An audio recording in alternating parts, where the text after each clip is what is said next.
Now that we know how to value a swap, we know the terminologies, let's go ahead and book a trade, swap trade. Whenever we are booking a swap trade, we got to know who our counterparty is. This screen is coming from a Calypso screen, and Calypso, which is what we use here. Calypso is a straight through processing system which can capture trade, and you can value a trade, you can do P&L out of it, and if required you can terminate and you can do novation on a trade. So in this trade, first we declare who our counterparty is, and in this one TD commodity desk is our counterparty.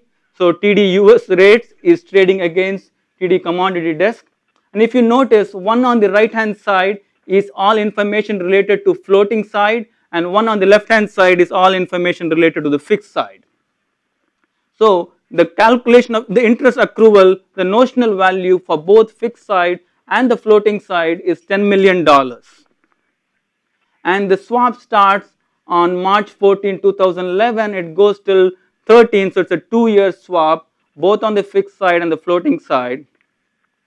Coming to the interest rate, on the floating side, we have LIBOR 3-month as our floating rate index, and on the fixed side, we have a fixed number, it is 0.855.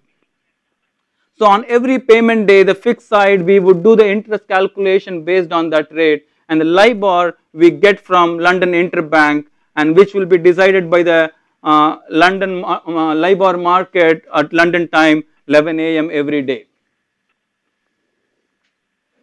And the period in a plain vanilla swap, something interesting is on the fixed side we do semi-annual interest accrual, but on the floating side we do quarterly.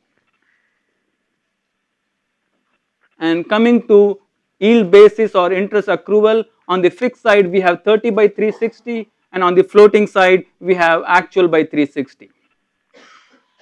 There are many different kinds of interest rate swap. We have forward swap, we have overnight index swap, we have basis swap, and this is the most commonly traded swap, which is plain vanilla swap. And in this scenario, the net present value, we calculate for this from the Calypso system, it turns out to be minus 5 grand, and this is based on today's market. As tomorrow market moves, it can become a favorable to us as well. And the break-even rate in the bottom is that rate at which the net present value is going to balance for both fixed side and floating side, and it's going to give you a 0 net present value for the swap. Now let's do some cash flow analysis. So one on the top is cash flow is for fixed leg, and one on the bottom is for the floating leg. Because the fixed leg is semi-annual, in a 2-year we have total of 4 periods, but on the floating side we have total of 8 periods.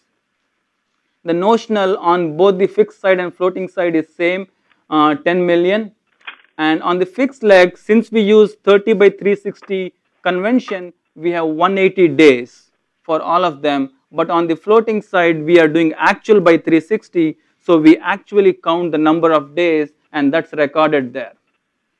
And the one in the blue, the forward rate, is the rate we get from the curve, and the curve was built using euro dollar, bond price and the cash price, and that's the projected rate.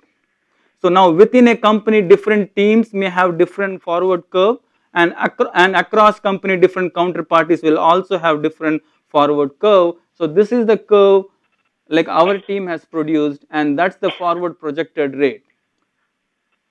And based on that, we are calculating interest on the floating side, and the interest amount is what we show up on the next column.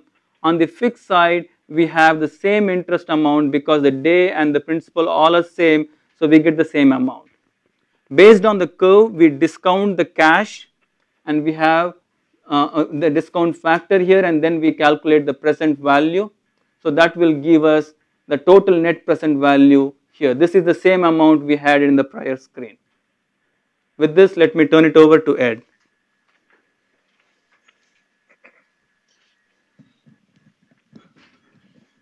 Thanks, Odie.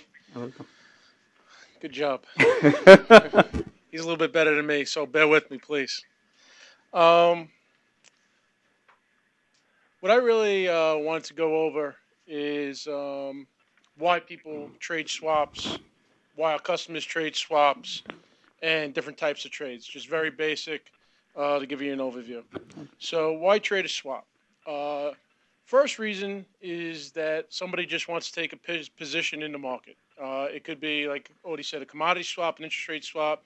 Suppose you think interest rates are going up and you want to take a position